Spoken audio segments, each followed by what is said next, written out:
La communauté, elle veut voir des matchs fratricides, notamment EDS TAS. TAS, c'est quand même une équipe qui a quand même une grosse expérience du jeu. Nous, on vient vraiment d'arriver. L'équipe TAS, donc une équipe qui date depuis la création d'EVA. Hein. TAS avait gagné lors des phases finales de la Ligue 1, là il y a moins d'un mois. Le projet, c'est de jouer contre les champions du monde et de les faire danser et de leur mettre sur zéro, quoi. Toutes les équipes sont prenables, toutes les équipes doivent faire attention à nous. On a quand même 3 333 € aujourd'hui à gagner.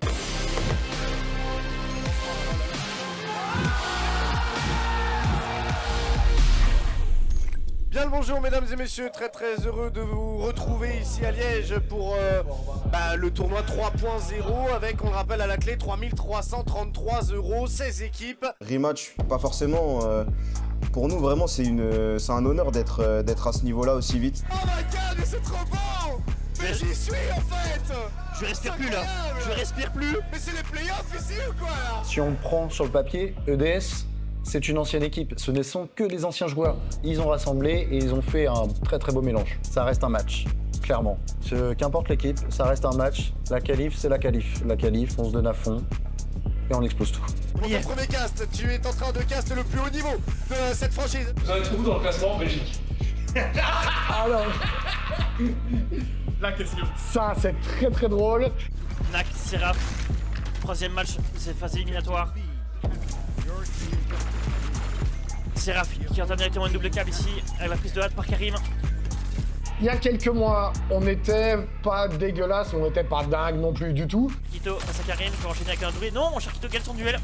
Très bien joué, mais va-t-il du coup pouvoir reprendre le point C? Et puis on a eu une grosse descente aux enfers, et donc ce qui fait que là maintenant, on est même plus classé en D4 à Liège. Albander qui a réussi justement à se faufiler, qui va essayer de prendre l'initiative sur Madou, et Madou parvient à gagner son duel. Très important ici.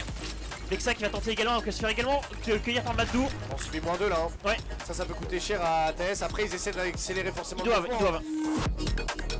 EDS, c'est pour moi la plus grosse structure de la franchise EVA. C'est une structure avec beaucoup de staff autour des joueurs.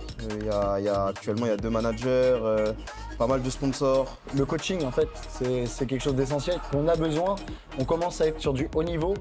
Il faut que tout suive derrière. 20% d'écart, ça lance peut-être rien, mais à ce niveau de jeu, c'est énorme. Ouais. TAS va devoir vraiment trouver une solution très rapidement en vue de pouvoir garder la tête hors de l'eau. On savait, nous, on a toujours des tirages comme ça. Soit c'était TAS, soit c'était Mystique. Et dans l'histoire d'EDS, au niveau des tirages au sort, dans les tournois, dans les Ligue 1, dans les Ligue 2, c'est toujours pareil. Ouais, mais après, si tu perds 2 fois, tu rentres déjà chez toi. Donc c'est hyper important de montrer une bonne figure dès le début. Valbander attend justement de rejeter ses PV en vue d'y aller. Il a bien raison. On va y aller étape par étape, mais l'objectif, il est assez clair. Hein. On est là pour tout rafler. Ouais. C'est maintenant ou jamais, donc le dernier push va être décisif et à mon avis, il va être énergie. On est là pour jouer de toute façon. Puis en plus, chaque fois qu'on vient à Liège, on gagne normalement. Donc on va venir se mettre à 3 et on va venir caper et garder le point C. Et maintenant, TAS doit proposer le jeu, TAS doit forcer le passage, TAS doit tout tenter. Mais du côté d'EDS, Il a pas mesdames vu. et messieurs, c'est bien 169. cette première Station qui leur reviendra. On tombe le premier match contre TAS. Du coup, on avait une petite revanche à prendre il y a quelques semaines, vu qu'on a perdu contre eux. Et justement, en plus, sur Helios, on avait perdu cette game. Du coup, là, c'est une belle revanche qui s'est faite. Les NAC qui sont un peu déboussolés. Hein. Ils savent pas comment réagir, mais c'est ô combien compliqué. La différence de niveau et d'expérience joue énormément. Là, il est 11h30, je pense. On a déjà bu un demi-fût de Smash. C'est aussi une forme de respect de jouer une équipe à 100%. Tout à fait. De pas, entre guillemets, sous-estimer l'adversaire et de ne pas troll, entre guillemets. Et c'est ce que je souhaite, hein. Le fait de jouer justement à son maximum, leur permet pour eux d'engendrer de l'expérience et de savoir comment justement les pros jouent. Ouais, bien sûr. Le tournoi dans l'arène, on va se battre un maximum, mais je pense que ça va être très compliqué. Par contre, il y a un autre tournoi pour le bar, et celui-là, personne peut venir nous chercher. Plus que 10% pour EDS, envie de finir.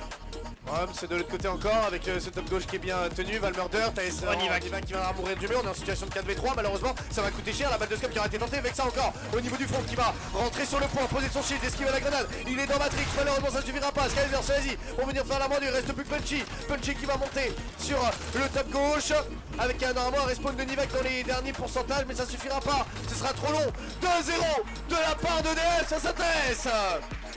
Le verrou EDS qui a été mis, qui ont bloqué TAS au spawn. Les 4 joueurs n'ont rien pu faire. Qu'est-ce qui s'est passé? On a pris 2-0, tout simplement, avec un beau 100-0 sur Silva.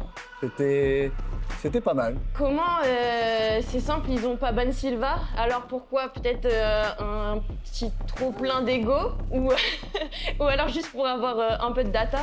Peut-être qu'on avait des consignes d'utiliser telle ou telle carte. Pas tant surpris que ça, pas inquiet non plus, parce que ça reste EDS, hein, ça aurait très bien pu être l'inverse.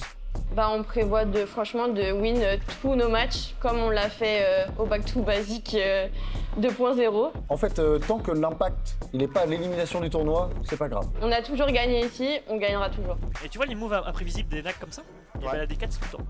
Ah bah, Tu leur dis, ouais, non, ils vont faire ça, 100% ils vont faire ça. Non, ils font totalement le contraire et ça marche.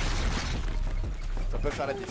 On n'est pas là pour faire d'énormes résultats, mais on est là surtout pour s'amuser et voilà, faire des bonnes games entre copains et prendre un maximum de plaisir surtout. 101-57 en faveur des Seraphs. Et du coup, 2-0. Seraph continue la compétition, tandis que NAC regagne les barres. Ils sont déjà à des années-lumière, donc au moins on gagnera quelque chose aujourd'hui. Sortez